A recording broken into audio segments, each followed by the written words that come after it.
Euphoria. நீ இல்லாமல் நான் இல்லையே.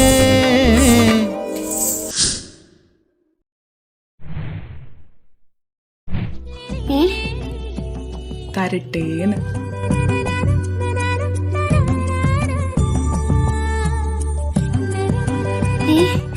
അതിനെന്തിനാ അടുത്തോട്ട് വരണേ? അപ്പൊ നിനക്ക് വേണ്ടേ? എന്ത്?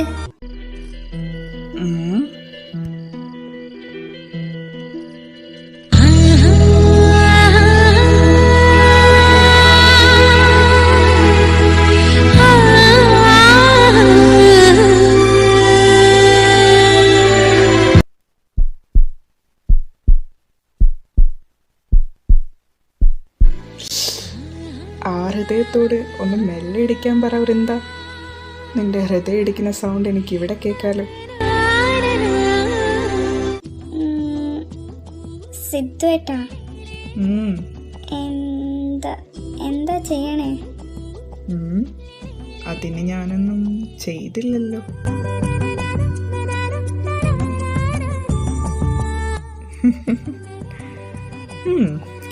ശരി, ഇതാ. എന്താ ഇത്? അത് കുറച്ച് ഇമ്പോർട്ടഡ് ചോക്ലേറ്റ്സാ. നിനക്ക് ഏലക്കായ വലിയ ഇഷ്ടമായിരുന്നില്ലേ? ഇതിൽ ചിലതിന് അതിൻ്റെ ഫ്ലേവർ ഉണ്ട്. എങ്കിൽ ശരി, നീ ചെല്ല്. മനുഷ്യന്റെ ശ്വാസം നിന്നുപോയി. ചോക്ലേറ്റ് തരാനായിരുന്നു അങ്ങേര് ഇത്രയും. എന്നാലും എനിക്ക് ഏലക്കായ ഇഷ്ടമുള്ളതൊക്കെ ഇപ്പോഴും ഓർമ്മയിലുണ്ടായിരുന്നു.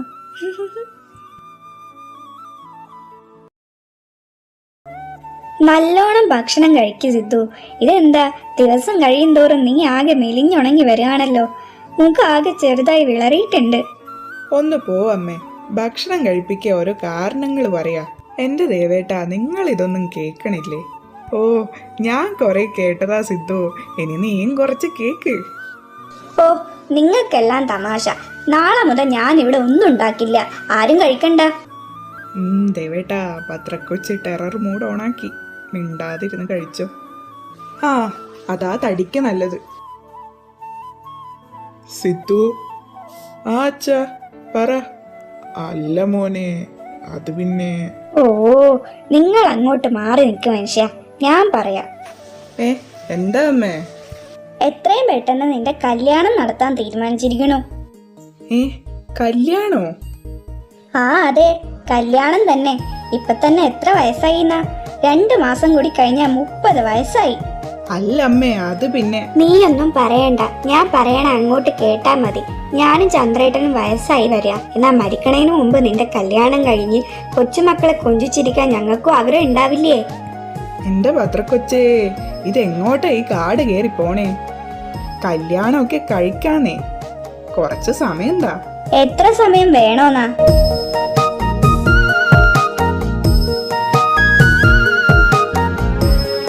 ഇങ്ങേരെന്തിനാ എന്നെ നോക്കണേ? ആ ചിരി അത്ര ശരിയല്ലല്ലോ. അധികമൊന്നും വേണ്ടെന്നേ, പെട്ടെന്ന് തന്നെ ശരിയാക്കാം.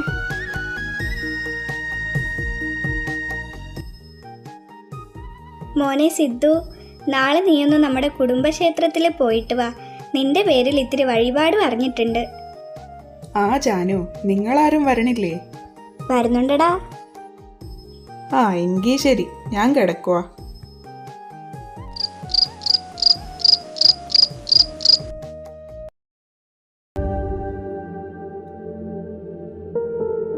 രാധാ രഹസ്യ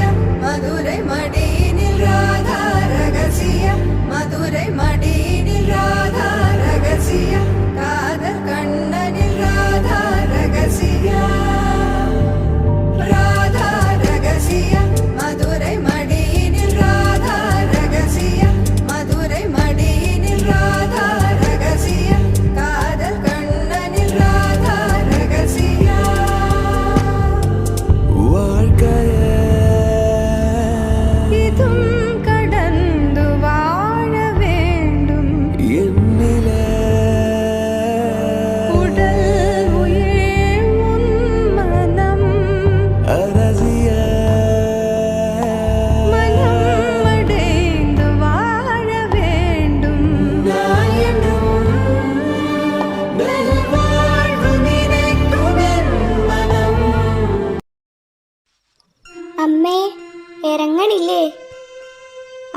വരണു വൃന്ദേ.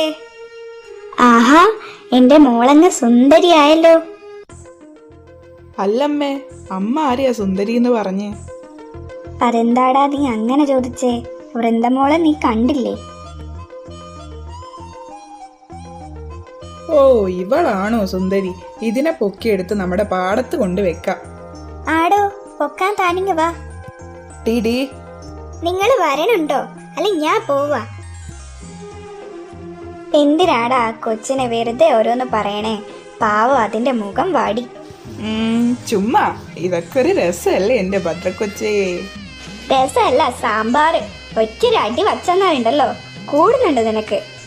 ദേ, ഏട്ടത്തി അമ്മായിയും വന്നു. അല്ല ഏട്ടത്തി, ദേവേട്ടൻ എവിടെ?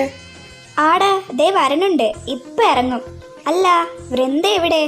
ആ, അത് ഇവൻ ആ കൊച്ചിനെ ചുമ്മാ ഓരോന്ന് പറഞ്ഞ് അത് മുഖവും വേർപ്പിച്ച് പോയിട്ടുണ്ട്. എന്തിനാടാ സിദ്ധു? ഏയ് ചുമ്മാതാ ഏട്ടത്തി. ഓ, റിട്ടയർഡ് ഹെഡ് മാസ്റ്റർ രാവിലെ തന്നെ ബുക്കും വായിച്ചിരിപ്പുണ്ടായിരുന്നു. വല്ലപ്പോഴും ഒക്കെ അമ്പലത്തിൽ വരണം മനുഷ്യ. ആ, ഈ കാര്യത്തിൽ ചന്ദ്രേട്ടനും മഹിയേട്ടനും ഒന്നിനൊന്നും മെച്ചാം. ഇന്നലെ വൈകുന്നേരം ഞാൻ പറഞ്ഞതാ ആ മനുഷ്യനോട് ഇന്ന് അമ്പലത്തിൽ വരാൻ. എന്നിട്ടോ ഇന്ന് രാവിലെ തന്നെ അങ്ങേര് കയർ ഫാക്ടറിയിലേക്ക് പോയിരിക്കണു. അങ്ങേരവിടെ പോയില്ലേ കയറിന്റെ പിരി അഴിഞ്ഞു പോവുന്ന. അങ്ങേരും അങ്ങേരുടെ ഒരു കയർ ഫാക്ടറിയും ഇങ്ങനെ വരട്ടെ, നല്ലത് പറയണുണ്ട് ഞാൻ. ആ മതി പരിഭവവും പരാതിയും പറഞ്ഞിരുന്നത്. ദേ, ദേവൻ വന്നു. നിങ്ങൾ ചെല്ലാൻ നോക്ക്.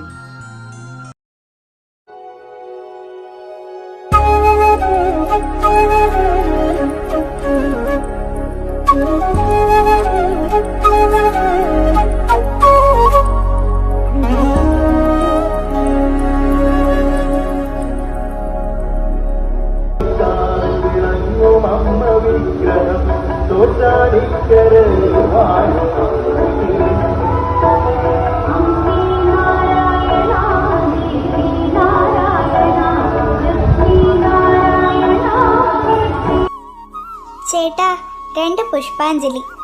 പേരും നാളും പറഞ്ഞോളൂ. ആ, വൃന്ദാലക്ഷ്മി, ആയില്യം, ആ അടുത്തത് സിദ്ധാർത്ഥ് ചന്ദ്ര, രോഹിണി. എൻ്റെ ദേവി, കാത്തു രക്ഷിക്കണേ, എന്നും കൂടെ ഉണ്ടാവണേ. അതെ ചേട്ടാ, ഇവിടെ വഴിപാട് പറഞ്ഞു വെച്ചിരുന്നു. കണിമംഗലം തറവാട്ടിന്നാ. ഉവ്വോ, കണിമംഗലം തറവാട്ടിന്നാണോ? മോൻ ആരാ അവിടുത്തെ? ആ, ഞാൻ ചന്ദ്രശേഖരന്റെ ഇളയ മോനാ. ഓ, ചന്ദ്രന്റെ മോനായിരുന്നോ കുഞ്ഞേ നീ? അല്ല, മോന്റെ ഏട്ടൻ വന്നില്ലേ, ശ്രീദേവ്? ആ അതെ, ദേവേട്ടൻ അവിടെ ഉണ്ട്. ആ കുഞ്ഞെ, പിന്നെ മൃത്യുഞ്ജയ ഹോമവും കറുകഹോമവും ശത്രുസംഹാരം നെയ്പ്പായസം പിന്നെ പുഷ്പാഞ്ജലിയും അല്ലേ പറഞ്ഞേ? ആ ചേട്ടാ, അതെ. ആ, കുഞ്ഞിന്റെ പേരും നാളും പറഞ്ഞോളൂ. ആ ചേട്ടാ, സിദ്ധാർത്ഥ് ചന്ദ്ര, രോഹിണി. ഏ, ഈ പേരിലും നാളിലും ഇപ്പൊ ഒരു പുഷ്പാഞ്ജലി കഴിപ്പിച്ചല്ലോ. ഏ, ആര്? അമ്മയാണോ? അല്ല മോനെ, കണിമംഗലത്തെ കുട്ടി തന്നെ. പേരെന്തായിരുന്നു? ആ, വൃന്ദ. ഓ, അപ്പൊ തമ്പുരാട്ടിയാണല്ലേ. ആ, എങ്കിൽ ശരി ചേട്ടാ. ഓയ് വൃന്ദ. എന്താ? ആ, എവിടെ? എന്ത്? എന്റെ പ്രസാദം പുഷ്പാഞ്ജലി ഒക്കെ കഴിപ്പിച്ചെന്ന് കേട്ടു. ഇയാളിതെങ്ങനെ അറിഞ്ഞു? ആ, അതൊക്കെ അറിഞ്ഞു. താൻ പ്രസാദം താടോ. ഇതാ.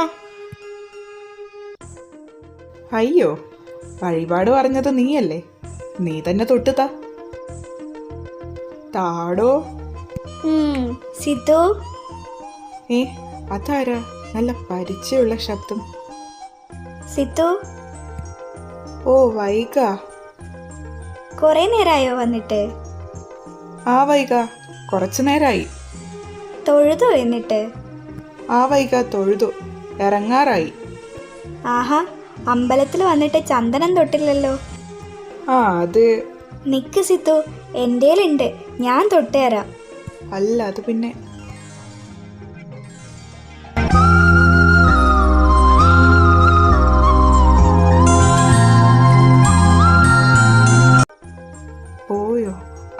എന്നാ ശരി വൈക, ഞാൻ ഇറങ്ങാൻ നോക്കുക. ഒരു മിനിറ്റ്. ഏയ് വൃന്ദ. ആ എന്താ?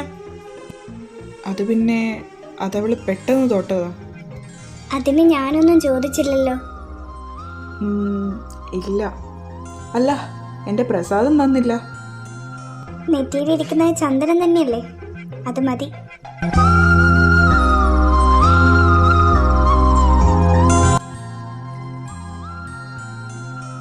വൃന്ദേ, നീ ഊണ് കഴിക്കാൻ വരണില്ലേ?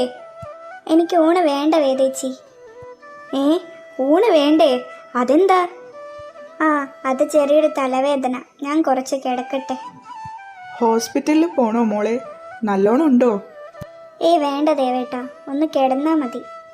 ആ വൃന്ദേ, എന്നാ നീ കിടന്നോ, കുറച്ച് കഴിഞ്ഞ് ചേച്ചി വന്ന് വിളിക്കാം. ശരി ചേച്ചി. അല്ല വേറെ, വൃന്ദ വന്നില്ലേ ഊണ് കഴിക്കാൻ? ആ അമ്മേ, അതവക്ക് തലവേദനയാന്ന് പറഞ്ഞു. ആ, അമ്പലത്തുനിന്ന് വരുമ്പോഴേ ഞാൻ ശ്രദ്ധിച്ചതാ, മുഖമൊക്കെ ആകെ വാടിയിരുന്നു. ആ, അവള് കിടന്നോട്ടെ, എന്നാ കുറച്ച് കഴിഞ്ഞ് ചെന്ന് വിളിക്കാം. ആ അമ്മേ, എനിക്ക് മതി, ഞാൻ റൂം പോവാ. ഇതെന്താ ഈ കുട്ടികൾക്കൊക്കെ? നേരം കാലത്തിന് ആരും ഭക്ഷണം കഴിക്കില്ല.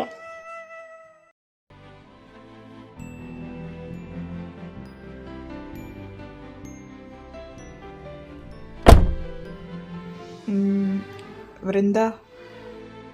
എന്താ? അല്ല, അത് തലവേദന കുറവുണ്ടോ? ഏട്ടത്തി പറഞ്ഞു തലവേദനയാന്ന്.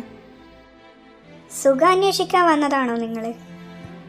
അല്ല, അത് ഒന്ന് പോവോ? എനിക്കൊന്ന് കിടക്കണം. ആ ഓക്കെ, എങ്കിൽ നീ റെസ്റ്റ് എടുക്ക്. അമ്മേ, ദേ അച്ഛൻ വന്നു. ആ, വന്നോ ആ മനുഷ്യൻ? എവിടെ? അല്ല മനുഷ്യ, നിങ്ങളോട് ഞാൻ പറഞ്ഞതല്ലേ അമ്പലത്തിലേക്ക് വരാൻ, എന്നിട്ട് നിങ്ങൾ രാവിലെ തന്നെ കയർ ഫാക്ടറിയിലേക്ക് പോയേ. പിന്നെ കയർ ഫാക്ടറിയിലെ ഞാനല്ലാതെ നിന്റെ തന്ത രാജശേഖരൻ വന്നിരിക്കോ? ദേ മനുഷ്യ, അച്ഛനെ പറയുന്നോ? ഓ എൻ്റെ ജാനുവും, ഊണെടുത്ത് വെക്ക്. അമ്മേ. ആ മോളെ, നിനക്കിപ്പോൾ എങ്ങനെയുണ്ട്? തലവേദന കുറഞ്ഞോ? ആ അമ്മേ, കുറവുണ്ട്. ഏയ് വൃന്ദ. അമ്മേ, ഞാനിപ്പോൾ വരാവേ. പോയോ? എന്താടാ സിദ്ധു? ഏയ് ഒന്നുമില്ല ജാനു, ഞാനിപ്പോൾ വരാവേ.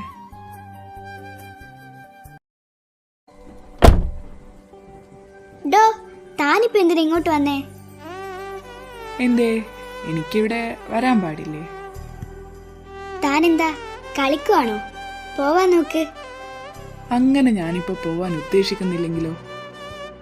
മതിയായിരിക്കും, ഇറങ്ങിപ്പോടോ.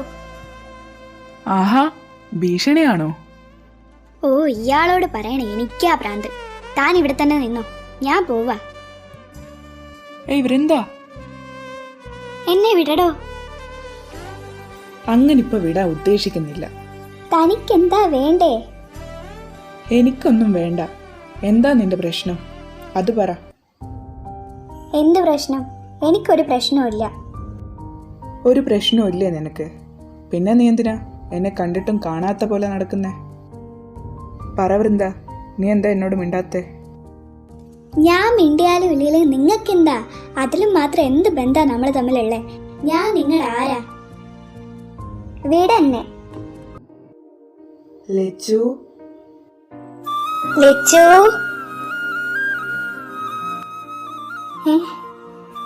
എന്താ വിളിച്ചേ?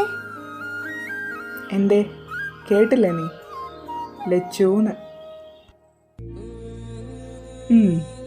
നീ എന്നോട് ചോദിച്ചില്ലേ നമ്മൾ തമ്മിൽ എന്താ ബന്ധമെന്ന്? നീ എനിക്ക് ആരാന്ന്? അതിൻ്റെ ഉത്തരം നിനക്കറിയില്ലേ ലച്ചു? സിദ്ധാർത്ഥ് ചന്ദ്രയ്ക്ക് വൃന്ദാലക്ഷ്മി ഒരപരിചിതയായിരിക്കാം, എന്നാ ചന്തുവിന് അവൻ്റെ ലച്ചു എന്നും പ്രിയപ്പെട്ടതാ.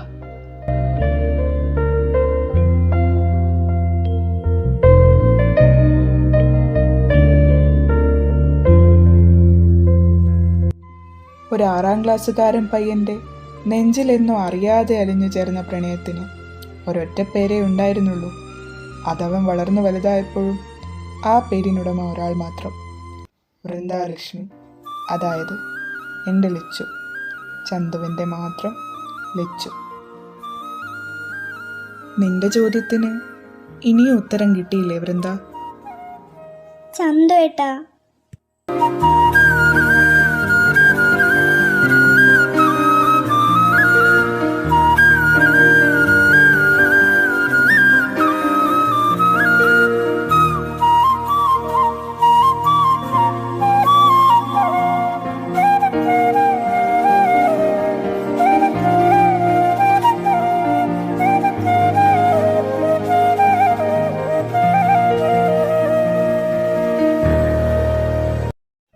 നിങ്ങൾക്കിതെല്ലാം ഓർമ്മയുണ്ടായിരുന്നു.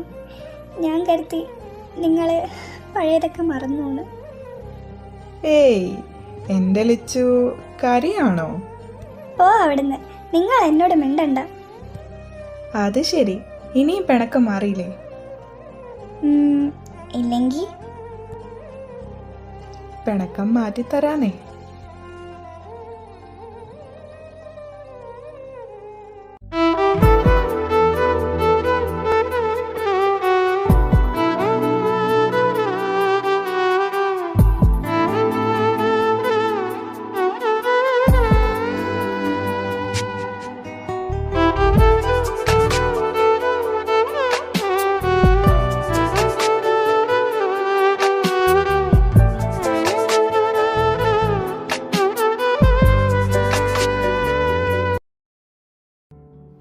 വേദേ, ഞാൻ ഇവിടെ ഒരു പേപ്പർ വച്ചിരുന്നു, നീ അത് കണ്ടോ? പേപ്പർ? ആ, ഇതാണോ ദേവേട്ടാ? ആ, അത് തന്നെ. അല്ല ദേവേട്ടാ, നിങ്ങൾക്ക് ഭക്ഷണം വേണ്ടേ? ഏയ് വേണ്ടടി. വേണ്ടേ? അതെന്താ, നിങ്ങൾക്ക് വിശക്കണില്ലേ? വിശക്കണുണ്ട്, പക്ഷേ ഭക്ഷണം വേണ്ട. പിന്നെ മനുഷ്യ വേണ്ട കേട്ടോ. വേണല്ലോ. മനുഷ്യ ഒന്ന് പോയേ. അങ്ങനിപ്പോ പോവണില്ല. ഇന്നലെ അമ്മ പറഞ്ഞത് നീയും കേട്ടതല്ലേ? എന്ത്?